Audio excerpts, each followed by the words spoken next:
Sean todos y todas bienvenidos a nuestro canal Verdad Real, el verdadero despertar. Aquí hablaremos de varios temas y tendremos varios podcasts para su reflexión filosófica. Espero que lo disfruten y no olviden darnos like y difundir nuestros vídeos, además de suscribirse y activar la campana para que les lleguen las notificaciones de nuevos vídeos. Saludos y gracias. Empezamos. Advertencias sobre el podcast. Este podcast trata temas sensibles como la salud mental, el suicidio y creencias políticas que pueden resultar perturbadores. Las opiniones expresadas son personales. Si te sientes afectado, busca apoyo profesional. El contenido está destinado a adultos y puede incluir experiencias intensas. Si atraviesas una crisis, busca ayuda de un profesional o comunícate con una línea de emergencia.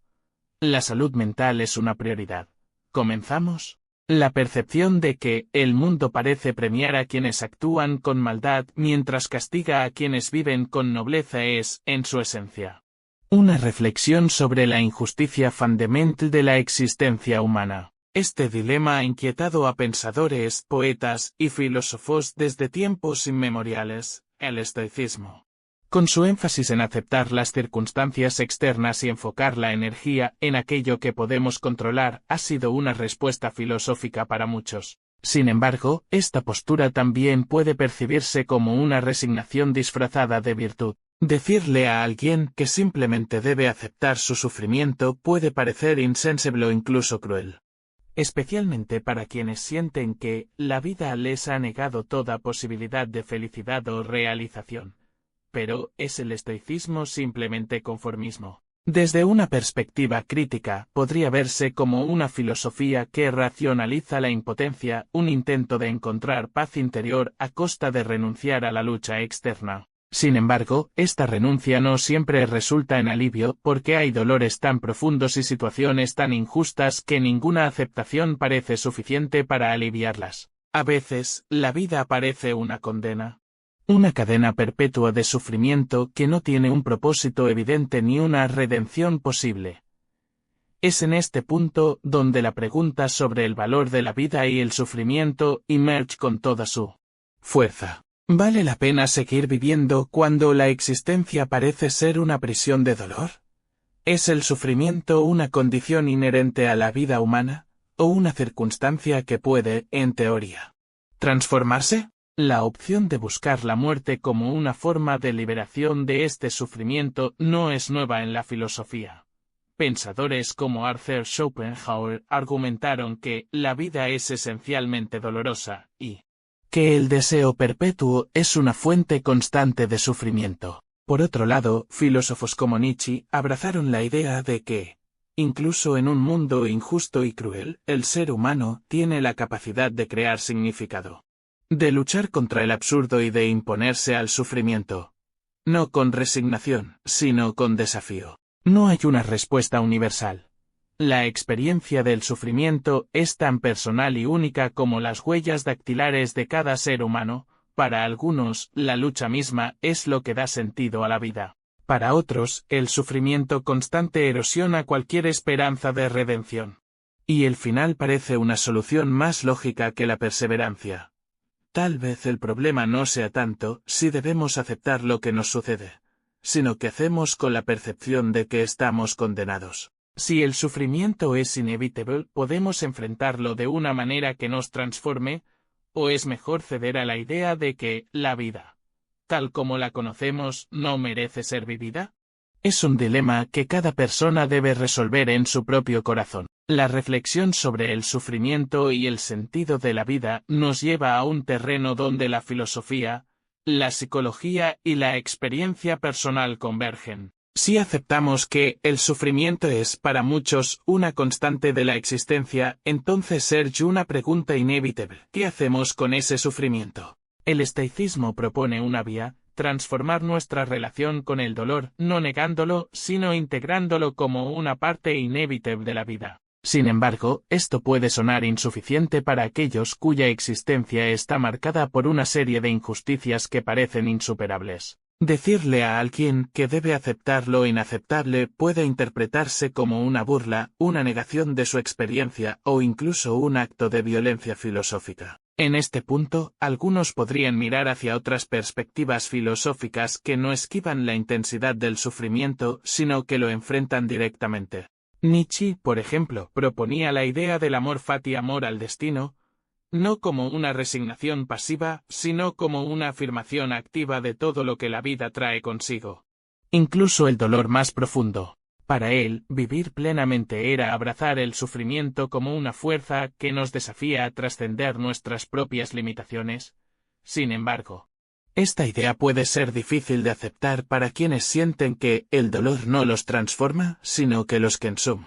Aquí entra la pregunta fundamental: si la vida es una serie interminable de tormentos, ¿es el suicidio una salida legítima? Esta cuestión, explorada por filósofos como Albert Camus, plantea que el acto de terminar con la vida es el único problema filosófico verdaderamente serio. Camus sugirió que, frente al absurdo de la vida, la rebelión consiste en vivir a pesar de todo, encontrar significado incluso en el sinsentido.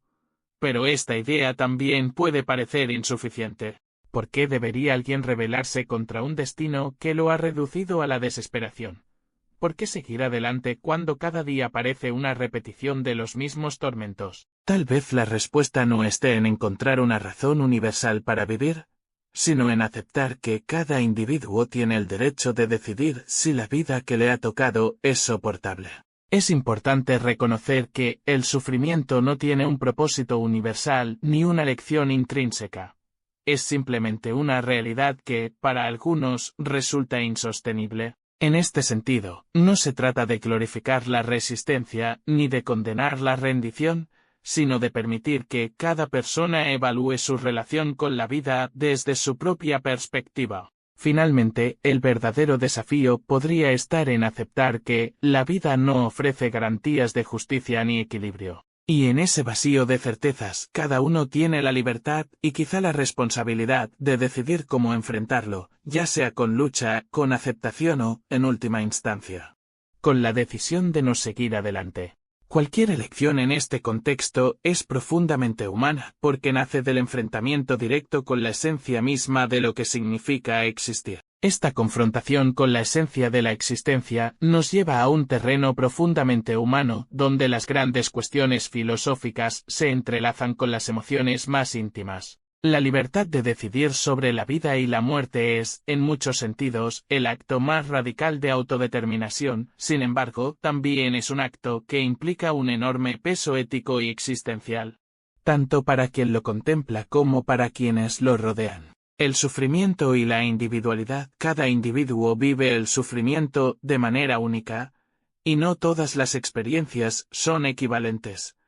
Lo que para una persona puede ser un desafío superable, para otra puede representar un abismo insalvable. Esto nos recuerda que no podemos juzgar las decisiones de los demás desde nuestra propia perspectiva limitada.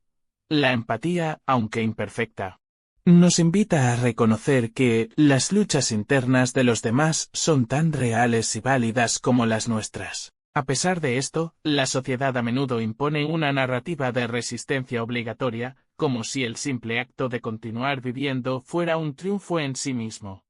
Pero esta narrativa puede ser dañina, especialmente para aquellos que no encuentran un propósito en su sufrimiento. Obligar a alguien a soportar una vida de tormento perpetuo en nombre de ideales abstractos como la esperanza o la fortaleza puede ser una forma de crueldad disfrazada de virtud. El peso de la decisión de continuar viviendo o no es profundamente personal, pero también está cargada de implicaciones filosóficas y sociales. Optar por vivir a pesar del sufrimiento puede ser un acto de desafío, una declaración de que no se permitirá que el dolor defina completamente la existencia. Por otro lado, elegir el final puede ser visto como un rechazo a un destino que parece intolerable. Ambas opciones son válidas en el sentido de que nacen de la misma necesidad fundamental, encontrar un sentido, o al menos una forma de reconciliarse con la falta de él. Sin embargo, es crucial que estas decisiones se tomen con el mayor nivel de claridad posible. A menudo, el sufrimiento nubla nuestra percepción, haciéndonos creer que no hay alternativas cuando, en realidad, puede haber caminos aún no explorados. Una perspectiva más amplia, aunque la vida puede ser cruel e injusta, también puede ser impredecible. Existen momentos de luz que, aunque efímeros, pueden ofrecer un alivio temporal o incluso una transformación. La clave no está necesariamente en esperar a que las cosas mejoren, sino en buscar activamente esas pequeñas fuentes de significado o conexión, por más insignificantes que parezcan. Esto no significa adoptar una visión conformista o simplista de la vida, sino reconocer que, incluso en medio del sufrimiento absoluto, a veces hay grietas por donde puede entrar la luz, para algunos. Esas grietas no son suficientes, y esa realidad debe ser respetada. Pero para otros, incluso un atisbo de posibilidad puede ser suficiente para seguir adelante un día más.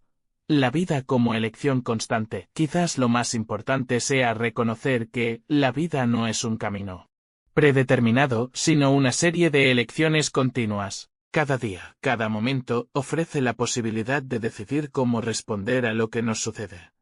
Esta perspectiva no elimina el dolor ni resuelve la injusticia, pero puede devolvernos un sentido de agencia en medio de la adversidad. Si al final de este proceso una persona decide que no puede continuar, esa decisión no debe ser vista como una debilidad ni como un fracaso, sino como una conclusión honesta sobre su propia relación con la vida. Sin embargo, para quienes aún buscan, para quienes todavía tienen preguntas sin responder, la existencia sigue siendo un lienzo en blanco, lleno de incertidumbre pero también de posibilidad. La vida puede ser una carga insoportable o una lucha significativa, y esa ambivalencia es precisamente lo que la hace tan compleja. En última instancia, la reflexión no está en encontrar una respuesta definitiva, sino en reconocer que, en la intersección entre el sufrimiento y el sentido, se encuentra la esencia misma de lo que significa ser humano. Conclusión y reflexión final. Al llegar al final de esta reflexión, nos encontramos con una verdad fundamental. La vida no tiene un sentido intrínseco que podamos descubrir universalmente.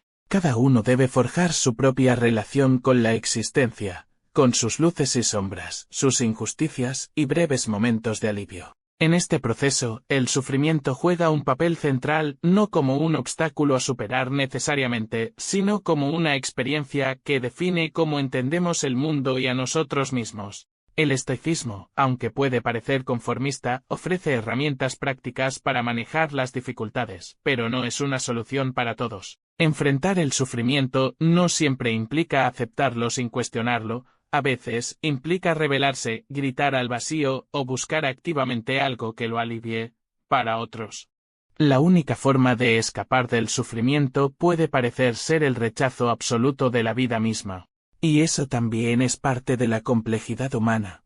La libertad de elegir, incluso frente a lo más insondable. La verdadera tragedia del sufrimiento humano no radica solo en su presencia, sino en la soledad que a menudo lo acompaña. Sentir que uno está solo en su dolor puede ser más devastador que el dolor en sí. Por eso, aunque no siempre es posible aliviar el sufrimiento de los demás, acompañarles, escucharles y reconocer su lucha puede ser un acto de profunda humanidad. Una invitación a la reflexión. Si bien la vida puede parecer injusta, absurda o insostenible, cada uno de nosotros tiene el poder de explorar lo que queda en los márgenes, las pequeñas conexiones, los instantes de belleza, las grietas por donde entra la luz. No es un llamado a la conformidad ni a la resignación, sino una invitación a considerar si, en los rincones más oscuros, podría haber algo que aún no hemos visto. Y si la vida llega a un punto en el que el sufrimiento parece insuperable, que esa decisión final no sea tomada en la oscuridad del aislamiento, sino como un acto de honestidad consigo mismo, habiendo explorado todas las posibilidades. Mientras tanto, quienes aún pueden sostenerse en medio de las tormentas deben recordar que la vida, en su absurdo y su dolor, también está llena de potencialidad, quizás no de felicidad eterna, pero sí de instantes que valen por sí mismos. Al final, la reflexión no busca resolver el enigma de la vida, sino ofrecer un espacio para que cada persona contemple su relación con ella, con sus propios términos y en su propio tiempo. Porque la vida no es un camino trazado, Es un lienzo inacabado, y cada uno tiene el derecho de decidir cómo y cuándo quiere seguir pintándolo o dejarlo.